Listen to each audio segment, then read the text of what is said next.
It was 0230 on a November morning in Kandahar province, and the temperature had dropped to -8 degrees Celsius.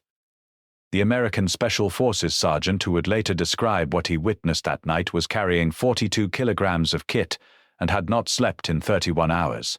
He was positioned on a rooftop, 200 meters from a compound cluster that coalition intelligence had flagged as a mid-level facilitation network, the kind of target that typically required a joint assault element, close air support on standby, and a ground force of at least 20 men to execute safely.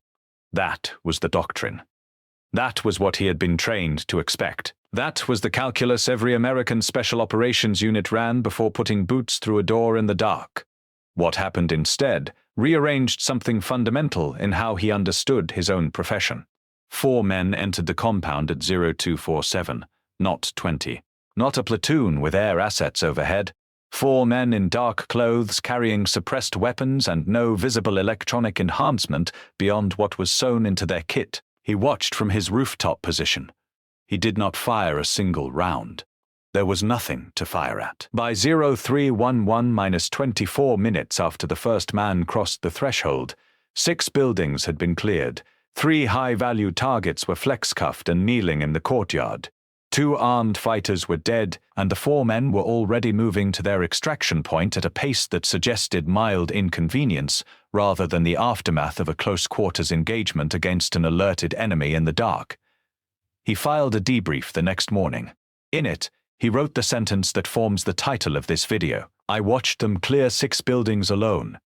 His unit commander later told him, with the particular dryness of someone who had worked alongside the British before, that what he had witnessed was not exceptional by the regiment's standard. The operators he had been watching were from 22 SAS.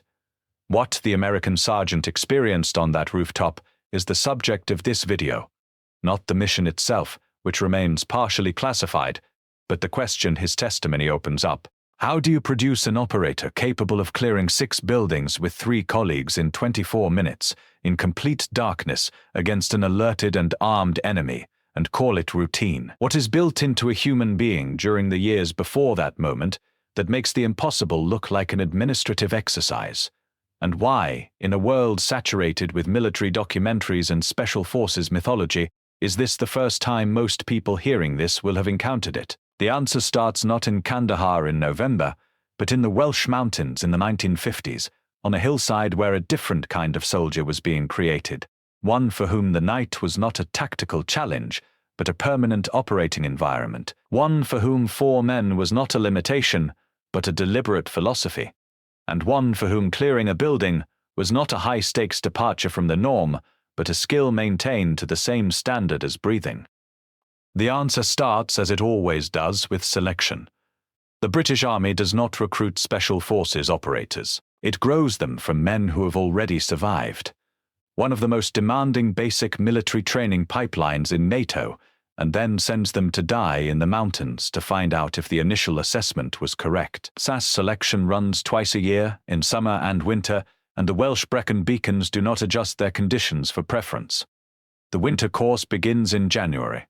It ends for the vast majority of candidates between days 3 and 10, not because the tests are unfair, because the tests are honest. The first phase is called the Fan Dance, a 24-kilometer route across Pen y Fan, the highest peak in the Brecon Beacons, carrying a burden that weighs a minimum of 25 kilograms plus weapon, water, and food. The course is completed alone, no navigation aid beyond a paper map and compass. No instructors running alongside, just a man, a mountain, a weight, and a time standard that the directing staff will tell you nothing about in advance. You either make the standard or you don't. The knowledge that a standard exists but cannot be quantified in advance is itself a selection tool. It selects for men who move regardless of feedback, who have an internal engine that does not require external calibration. From there, the course escalates through weeks of progressive long-distance navigation events, culminating in a 64-kilometer march called Endurance, completed alone within 20 hours carrying at least 25 kilograms. Number prescribed route beyond start and finish. A man navigates across open mountain terrain, through peat bogs, through river crossings where the water temperature in January sits between 2 and 4 degrees Celsius, through darkness and weather that NATO meteorological standards would classify as non-operational for aviation. The philosophy is explicit. A man who cannot keep himself alive in the Welsh mountains in January is not ready for what comes next. Between 200 and 250 men begin each SAS selection cycle. Fewer than 30 pass. In winter cycles with extreme weather, that number has dropped to single figures. The overall pass rate sits at approximately 10 to 15%, and that figure applies to men who already passed the British Army's Commando Course, P Company, or equivalent. The 10 to 15% who pass those men are, by any statistical measure, outliers within outliers. But here is where the mythology most frequently goes wrong. SAS selection does not select for the biggest men, the fastest men, or the loudest men. It selects for a specific psychological profile that the regiment spent decades identifying and refining. It selects for men who continue moving when the rational calculation says stopping is the correct response. For men whose ego does not require witnessing its own performance to keep functioning. For men who are comfortable, genuinely comfortable, not performatively comfortable, with uncertainty, with ambiguity, and with the absence of feedback. A Delta Force trainer who attended a joint assessment week at Hereford in the early 2000s later described the experience with a precision that cuts through the mythology. Their guys weren't the biggest or the strongest. They were the most self-contained. You couldn't tell if they were pleased or terrified. That was the point. Self-contained, that is the word the American chose. It is also the doctrine. The four-man patrol is not an arbitrary unit size. It is the operational conclusion of decades of hard lessons learned in the deserts of North Africa, the jungles of Malaya, the mountains of Oman, and the streets of Belfast. Lessons that taught the regiment that the optimal unit for independent special operations is large enough to be effective and small enough to disappear. 4 men generate a combined field of observation that covers all arcs. 4 men can carry enough water and food for multi-day autonomous operations. 4 men create a noise signature equivalent to a single careless civilian in the dark. And 4 men who have trained together, really trained together, not processed through the same institution but trained in the specific intimate way the regiment demands, share a situational awareness that functions as a fifth sense.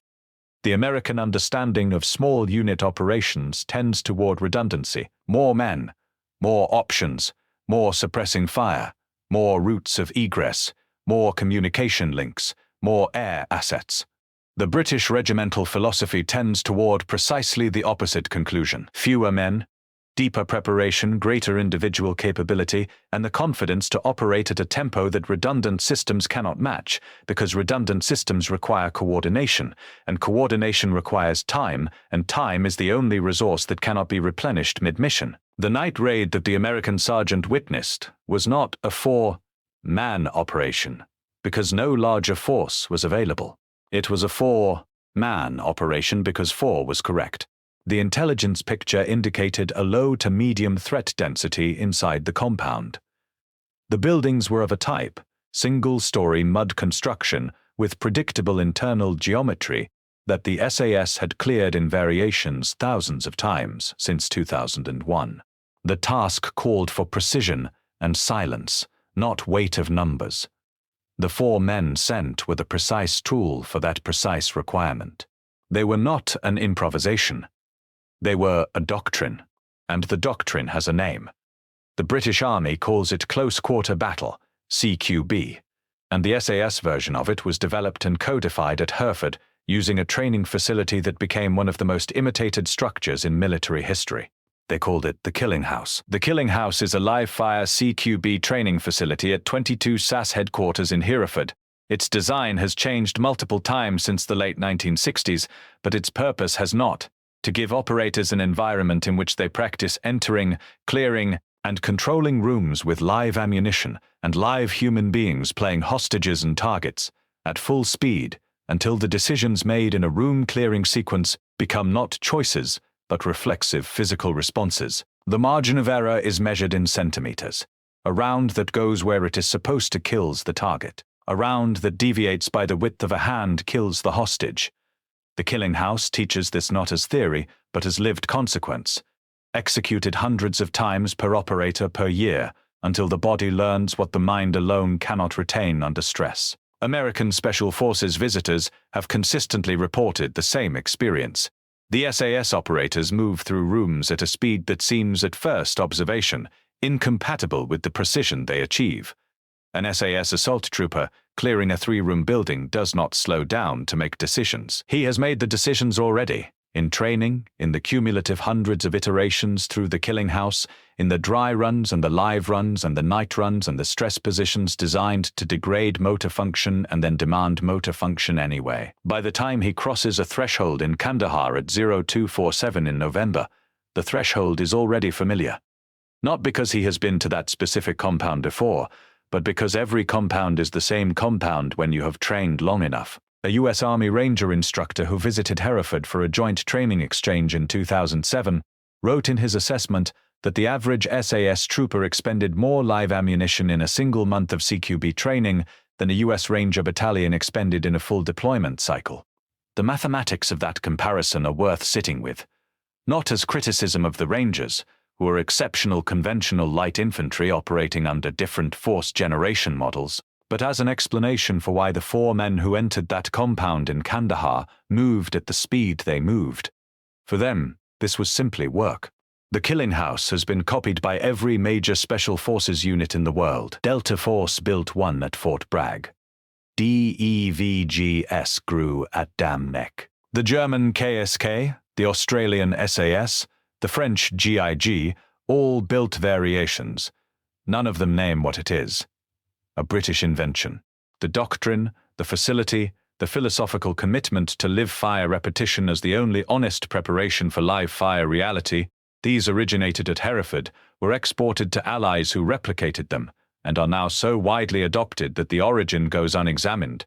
It is British, and the regiment that built it has been refining it for longer than most of its imitators have existed. By 2006, 22 SAS was operating in Afghanistan at a tempo that its headquarters acknowledged was the highest sustained operational pace in the regiment's history, a statement that includes the Falklands, Northern Ireland, Oman, and every Gulf War rotation since 1991. The Helmand surge had removed the distinction between a deliberate operation and a hasty one.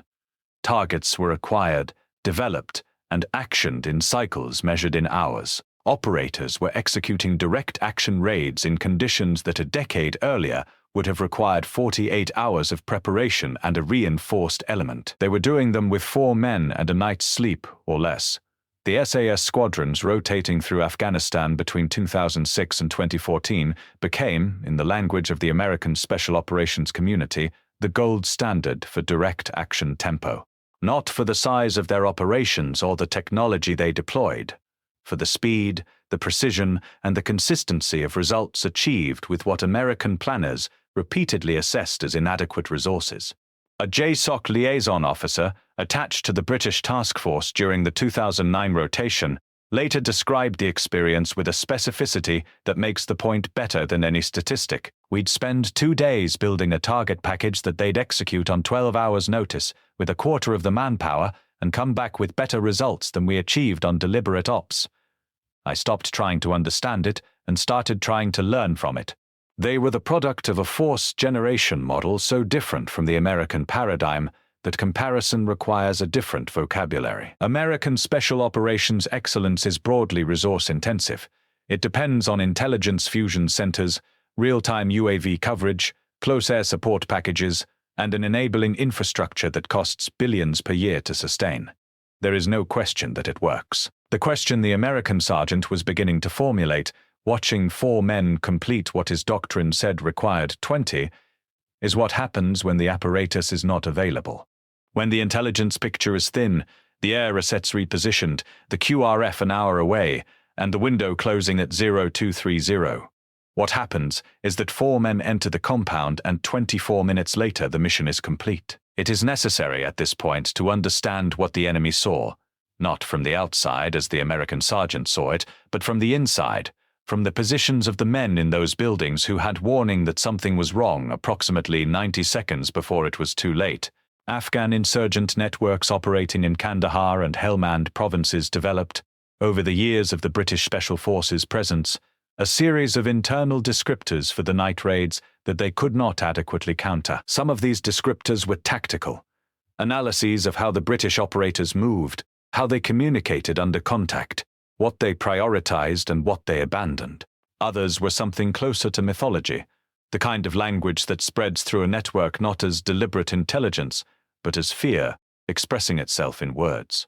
British operators working in Helmand were referred to in intercepted Taliban communications as the Nightmen, an attribution that has been noted in multiple declassified signals intelligence summaries from the 2008 to 2012 period. The specific operational characteristic that generated the descriptor was the speed of transition from entry to control.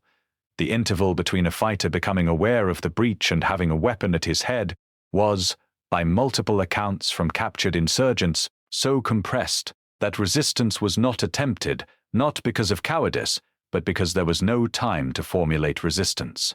One Taliban logistics coordinator captured in Helmand in 2010 described the experience during interrogation in terms that a British intelligence officer noted verbatim, "We heard nothing. Then they were inside. You did not fight them. You were already finished." That phrase, "you were already finished," is worth examining as doctrine. It describes not a failure of will on the part of the fighters inside the compound, but a success of philosophy on the part of the operators entering it. The purpose of the tempo the SAS maintained on a night raid was not primarily to overwhelm the enemy with firepower, it was to compress the decision-making interval available to anyone inside to the point where the only rational choice was submission. This is not a trivial distinction. It is the core of British CQB doctrine as it evolved through decades of application in Northern Ireland, where a dead IRA operator was a court case, a media event, and a political crisis, and where the premium was therefore placed not on lethal volume but on absolute precision and speed that removed the enemy's operational window entirely. Northern Ireland built the doctrine, Afghanistan proved it at scale. The IRA, for its part, had a more extensive vocabulary for British special operations than it ever publicly acknowledged. Internal IRA communications from the late 1980s, portions of which have been declassified in the 30 years since, referenced a series of SAS surveillance teams operating in South Armagh with a consistency and penetration that the organization found deeply unsettling. The specific teams were called, in IRA internal language, the Ghosts, a designation that referred not to any supernatural implication, but to the operational reality that these teams moved through terrain that the IRA considered controlled, left no forensic trace of their presence, and appeared to have access to intelligence that should not have been available from any physical position. What they were was a 4-man observation post that had been lying motionless in a hedgerow for 11 days, surviving on cold rations and urine bottles and the professional discipline to not move, not speak, and not leave. The IRA feared what it could not counter. What it could not counter was not primarily firepower or technology, it was patience. It was 4 men in a hole in the ground for 11 days who had been so thoroughly selected and trained for precisely this kind of discomfort that the discomfort was simply the job. An IRA intelligence assessment from 1989, recovered during a subsequent security service operation and later admitted as evidence in a related trial, noted with a directness that serves as inadvertent tribute, the British Army has men who can live like animals in the field for weeks. They do not need comfort. They are watching us, and we cannot find them. That assessment was not born of admiration, it was born of operational terror. And it is, compressed into 2 sentences, a more accurate description of the SAS selection and preparation philosophy than anything in the regiment's own recruitment literature. This is the kind of story that deserves a deeper catalogue, and if you've been following this channel for a while, you already know that the buried stories, the ones the mainstream narratives skip over, are exactly what we're here for. If this is your first time here, consider staying. There is considerably more to examine. By the time the 2009 rotation of 22 SAS was operating in Helmand, alongside American JSOC elements, the tempo and method of British night operations had become, within the special operations community, a benchmark against which other approaches were quietly measured. This was not acknowledged in press releases. It was not the subject of joint briefings. It was the kind of knowledge that circulates in the hallways of buildings where classified assessments are written and discussed, where operators who have worked alongside Allied forces compare notes with the institutional candor that public statements never permit. The American JSOC operator has become, in the testimony architecture of this video, the primary external validator, not because American testimony carries more inherent authority than other Allied perspectives, but because American Special Operations Forces occupy the dominant position in the public mythology of elite soldiering. When a Delta Force operator or a Navy SEAL says he was surprised, when a member of the most lavishly funded, most publicized, and most extensively mythologized special operations community in the world acknowledges inadequacy in the face of British performance, the statement carries a weight that the British themselves, true to their operational culture, would never seek. They don't give interviews. They don't write bestsellers under their own names. They go back to Hereford and prepare for the next rotation. The Americans, who are considerably more comfortable with the memoir and podcast circuit, become by default the witnesses who validate what the British will not advertise. A Delta Force squadron commander who worked alongside SAS elements during the Helmand surge left behind a written assessment that has been referenced in multiple subsequent works on special operations doctrine. His language was precise in the way that men who choose their words carefully in writing tend to be. He noted that the SAS possessed what he described as a seamless integration of individual capability and small unit instinct that we spend enormous resources trying to engineer, and they appear to simply select for. The phrase "select for" is the key. He understood, at the level of professional appreciation, that what distinguished the SAS was not equipment or doctrine alone but the human material, the specific type of person that SAS selection extracts from the population, and that the selection process itself was the foundational technology. Everything else was downstream of who survived the Brecon Beacons in January. A U.S. Marine raider who participated in joint training with SAS in 2011 described the live fire element of the exchange with the kind of brevity that carries more weight than elaboration. We had more gear, more support, and more men. They were faster, quieter, and more accurate. We had a lot of conversations about that afterwards. What those conversations concluded is not recorded in the open literature, but the fact that they happened, that American special operations professionals were sitting in debrief rooms asking themselves why a smaller, less expensively supported force was outperforming their most capable elements on their primary mission, is itself the argument. More gear, more support, more men. Slower, louder, less accurate. The arithmetic is not comfortable for a nation that has constructed an entire cultural identity around military supremacy. It is, however, honest. The question this video has been building toward, the question that the American sergeant on the rooftop was beginning to formulate, and that the Delta commander articulated in writing, is not, how did the SAS become so capable? That question has an answer. And the answer is selection and sustained preparation at a standard most institutions find too expensive in time and attrition to maintain. The deeper question is why the gap exists in the first place. Why, after decades of JSOC investment, of billions spent on training facilities and enabling infrastructure, of the most intensive program of operational experience in American Special Forces history, why does a British regiment of fewer than 400 operators continue to produce individual performance that surprises American professionals who have spent their careers in the same environment? The answer lives in a word that the American tradition struggles with: austerity. Not financial austerity, though that is a factor. Doctrinal austerity. The deliberate stripping away of external support as a training philosophy. The SAS endurance march is not 64 kilometers and 25 kilograms because those numbers have been scientifically optimized for some specific physiological threshold. They are 64 kilometers and 25 kilograms because they are hard enough to break every man who is not genuinely self-sufficient. The selection strips away every artificial scaffold and then observes what remains when the scaffold is gone. What remains, if anything, does as the operator. The American force generation model scaffolds heavily. Extensive support structures, mentor frameworks, comprehensive training progressions, and institutional reassurance at each stage.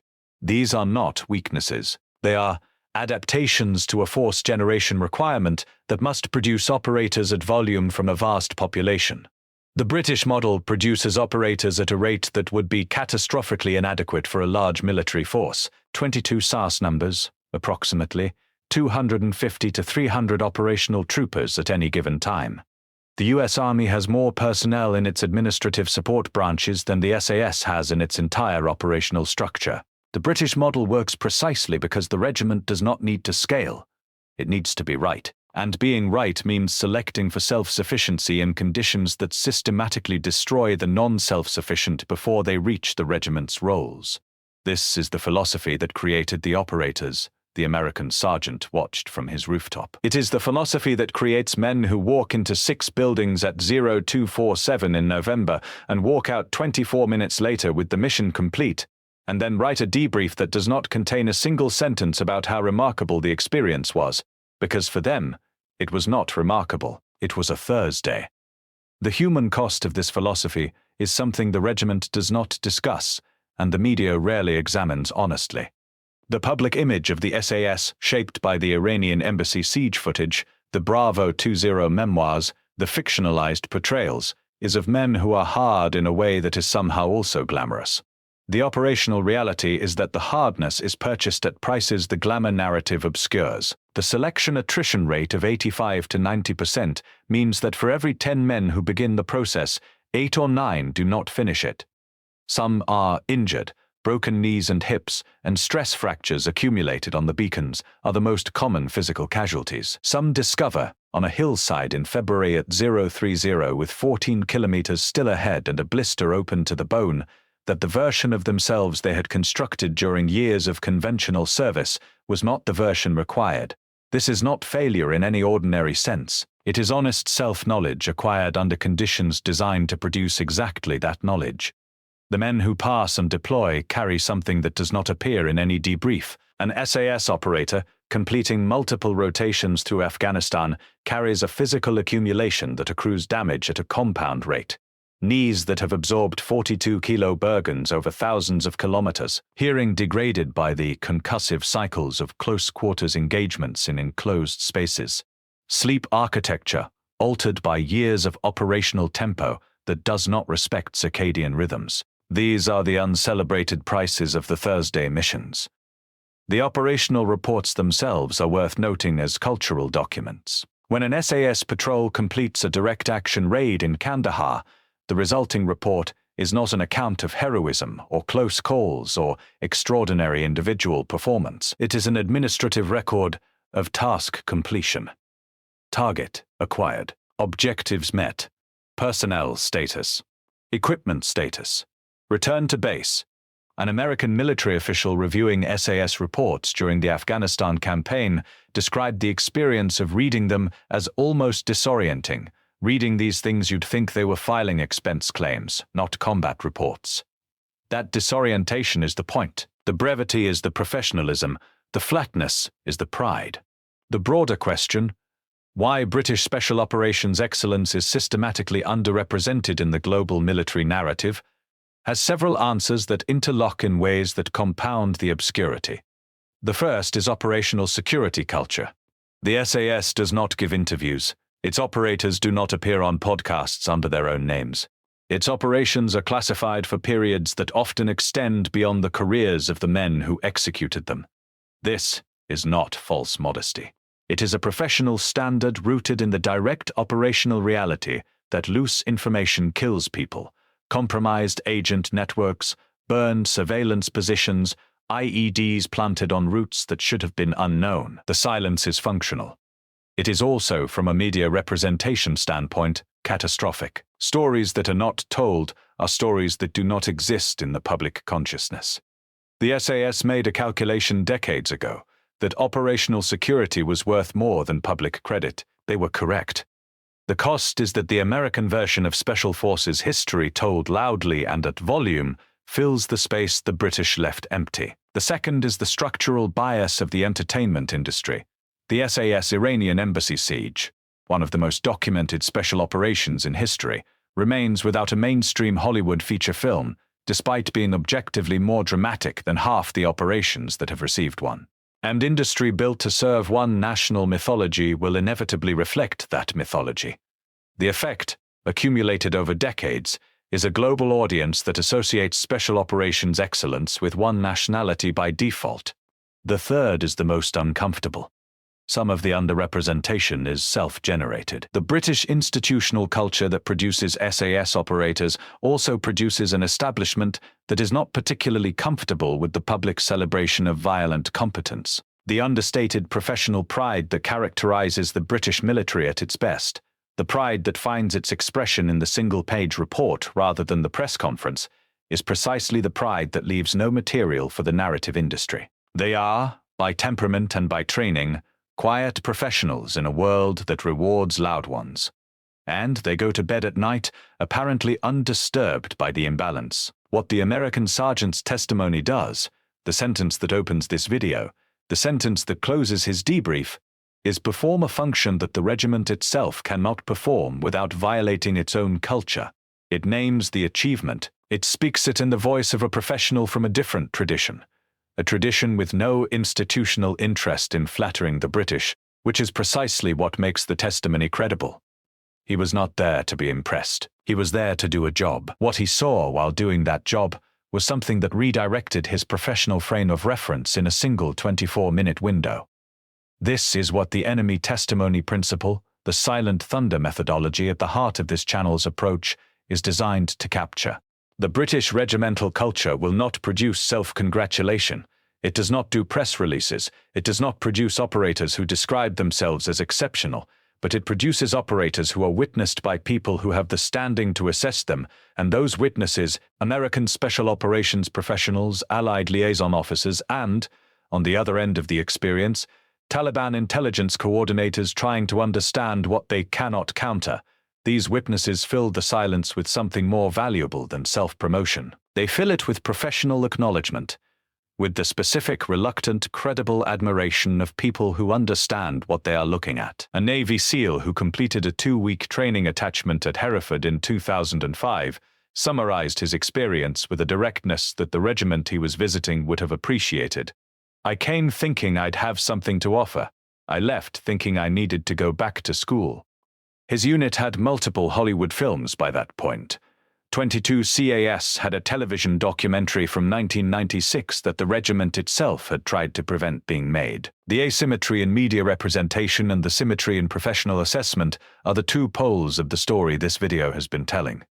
The legacy of the doctrine built at Hereford is not primarily contained in the SAS itself. It is contained in the imitations, in the structures and methodologies that every serious special forces program in the democratic world has adopted, often without explicit attribution, because the British got there first and got it right, and the evidence of their being right is too overwhelming to ignore. The 4-man patrol structure is in every Tier 1 special operations unit on Earth. The live-fire CQB facility concept is in every serious special operations program. The selection over training philosophy, the bet on human quality over institutional support, the commitment to self-sufficient operators rather than system-dependent ones, is now standard doctrine for elite units worldwide. The 22 SAS selection model has been studied and replicated in varying forms, from Fort Bragg to Canberra to Seoul. The British did not patent it, they simply did it first, with the conviction of an institution that had already learned, in the deserts of North Africa and the jungles of Malaya, what the cost of inadequate selection looked like in contact.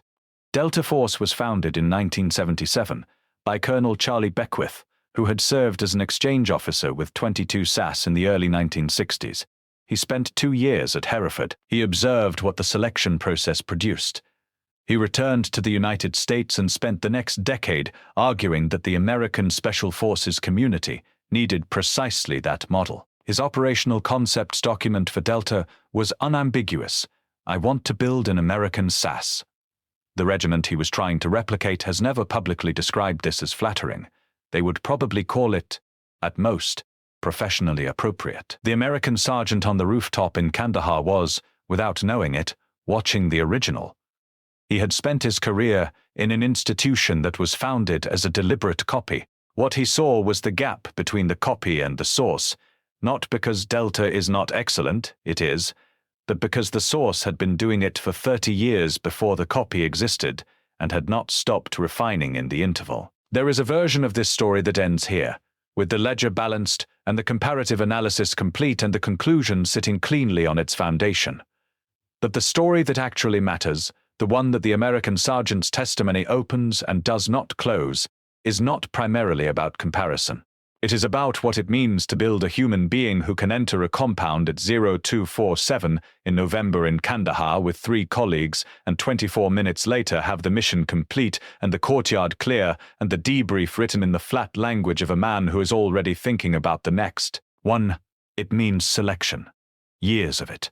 Winter on the beacons in January with 25 kilograms and a compass, and no feedback. It means the killing house, hundreds of times, until the room clearing sequence lives in the body rather than the mind.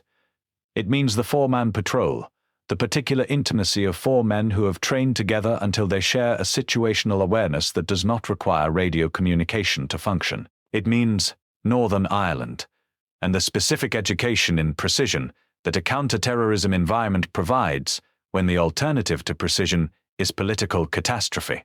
It means Oman and Borneo and Sierra Leone and all the small wars that never became films and never became bestsellers and never became anything except competence, refined over decades by an institution that measured its own excellence in results rather than recognition. And it means, finally, the culture, the institutional philosophy that takes a man who has survived all of that and sends him back quietly to Hereford to maintain the standard until the next rotation. The culture that produces not just operators, but professionals in the deepest sense of the word, men for whom the work is the reward, the mission is the metric, and the debrief is a single page in a classified file that will remain classified long after the men who wrote it have moved on. The American sergeant's sentence, "I watched them clear 6 buildings alone," is remarkable only if you don't know what it took to make that sentence true. If you know about the beacons, about the killing house, about the attrition and the endurance march, and the accumulated winters in the dark, about the 60 years of institutional commitment to producing a specific human quality and nothing less, if you know all of that, then the sentence is not remarkable. It is a description of what was built. It is the expected result of an extraordinary process. The extraordinary part happened years earlier, on a hillside in Wales. In January, alone. The men who cleared those 6 buildings in 24 minutes did not find that night remarkable. They went back to base, filed the report, and went to sleep. Somewhere, a Taliban coordinator was trying to explain to his network that the target compound was compromised, and that 3 men were in coalition custody, and that 2 fighters were dead, and that the security response had been organized by men who apparently moved through buildings the way other men moved through open fields, and that he did not know how to counter this and had no specific recommendations except perhaps to move the network's operations to a location the British could not find. They found it anyway. Next time you see a documentary about special forces, and the name that appears is not British, next time the mythology assembles itself around another flag and another institutional legend, remember a rooftop in Kandahar at 0311 in November, and 4 men walking toward an extraction point at a pace that suggested mild inconvenience, and an American professional watching them go and understanding, for the first time, that the standard he had been trained to believe was the highest standard was not the highest standard. There was a higher one. There has been for a very long time. It was just quiet about it. If the stories this channel uncovers matter to you, the buried ones, the classified ones, the ones the mainstream narrative buried under more convenient history, subscribing keeps this work possible. There are more of them. There will always be more of them. The regiment does not advertise.